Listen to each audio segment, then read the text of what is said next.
.29, 2 extra magazines, a Surefire flashlight, and a bench-made folding knife. It was all he needed to bring this place down, to start a war. He waited for a staffer to clear security and stepped up to the guardhouse window. The sentry inside, uniformed Secret Service, stared at Marcus as he pressed a blue badge to his scanner near the gate. The guard's eyes went down. Marcus shifted his weight onto his right foot, his hand drawing closer to the SIG on his waist. He knew what was on that guard's screen. 2 words, Yankee White. It went beyond the normal security clearances. It was the highest access you could receive in the American government. A green light flashed. The gate unlocked, and Marcus pushed through with a smile and a nod to the officer. He walked down Executive Avenue and past the Marine Guard standing at attention outside the West Wing's covered entrance. The president was in the Oval Office, working late. Marcus moved on without slowing, turning past a copse of elms, the rolling grass of the south lawn to his side. The clouds stacked in the sky, bruised blue and purple with sunset. He walked slowly, his eyes on the windows of the oval, 6-inch thick bulletproof glass. Behind them, the air in the room was kept at a slightly higher pressure than the outside to prevent biological and chemical attacks. A small wooden block marked with the presidential seal sat on the resolute desk, one of a half-dozen innocent-looking items called knockdowns that, when tipped over, would summon the counter-assault boys with their heavy artillery. President James Harrington Klein strode past the window, then stopped and looked out.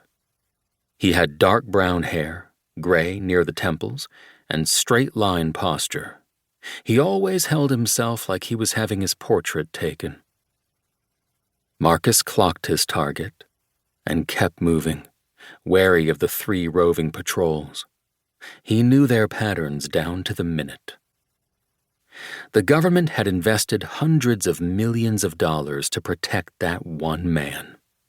The inner sanctums of the White House were unbreachable unless you knew their secrets. Marcus did. He was an insider. His orders came from the highest levels. Operation V was about to start. The White House was just the beginning. Marcus knew where it would all end, 50 miles from here in a facility whose existence was one of the most well-guarded secrets in government. His eyes went to the flag, twisting slowly in the night above the residence.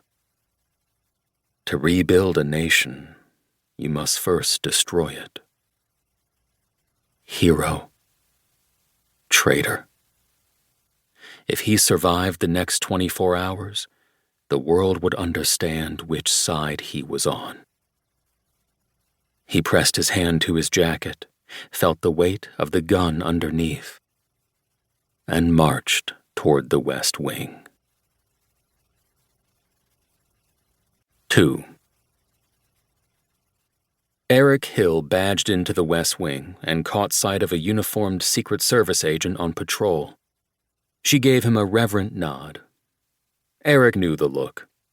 It's what he got for saving a president's life, stopping the bullets with his own body, 2 in his vest and 1 in his shoulder.